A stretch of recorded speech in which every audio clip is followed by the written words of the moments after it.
السلام علیکم ورحمۃ اللہ وبرکاتہ۔ معزز سامعین کرام، بفضلہ تعالی آپ خیریت سے ہوں گے۔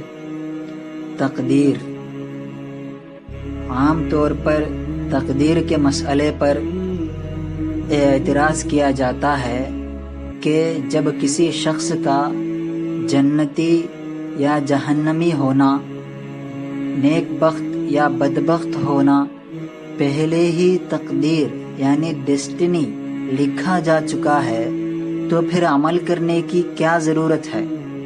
کیونکہ جو تقدیر میں لکھا جا چکا ہے اس کو بدلا نہیں جا سکتا۔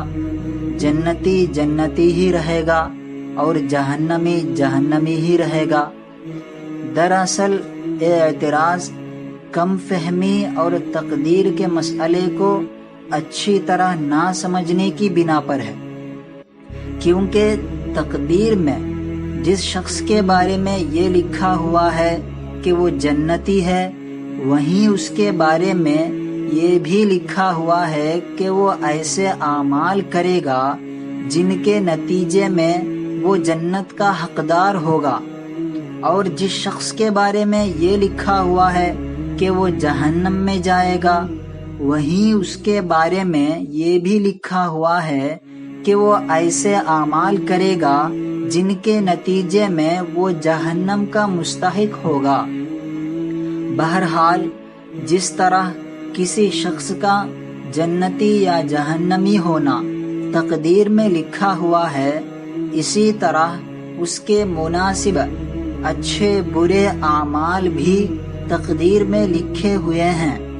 لیکن اس پر پھر یہ اعتراض ہوگا کہ جب اچھے برے اعمال بھی اللہ رب العزت کی طرف سے بندوں کے حق میں مقدر ہیں، مطلب بندہ وہی عمل کرتا ہے جو تقدیر میں اللہ رب العزت نے لکھ دیا، اس کے علاوہ کچھ نہیں کر سکتا، تو جب بندے کا عمل میں کوئی دخل نہیں ہے تو بندہ مجبور ہوا، لہٰذا اس کو پھر ثواب و عذاب کس بنیاد پر ملے گا؟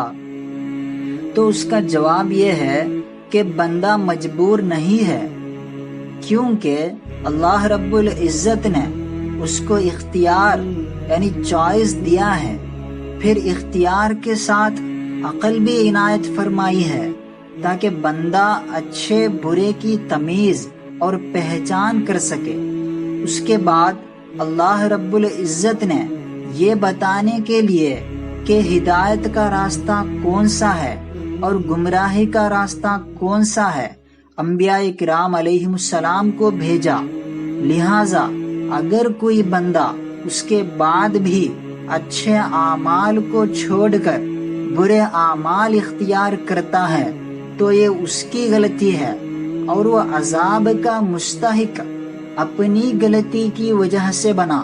ایسا نہیں ہے کہ وہ مجبور تھا، بلکہ اس لیے کہ اس نے برے اعمال اختیار کیے، کیونکہ بندہ مجبور اس وقت ہوتا جب اس کو اختیار نہ ملتا۔ چنانچہ حکیم الامت حضرت مولانا اشرف علی تھانوی رحمہ اللہ فرماتے ہیں کہ تقدیر علم الہی ہے، الہی کو کہتے ہیں، نہ کہ حکم الہی کو۔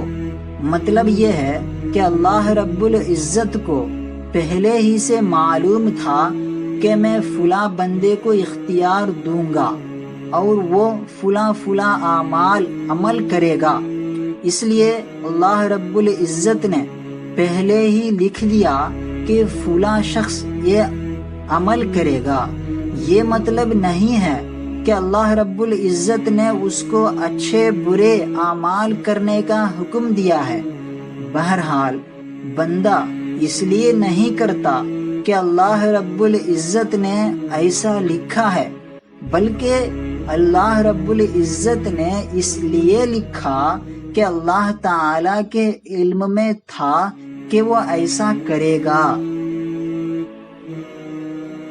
اللہ تعالیٰ سے دعا ہے کہ وہ ہمیں دین کی صحیح سمجھ اور عمل کی توفیق عطا فرمائے۔ السلام علیکم ورحمۃ اللہ وبرکاتہ۔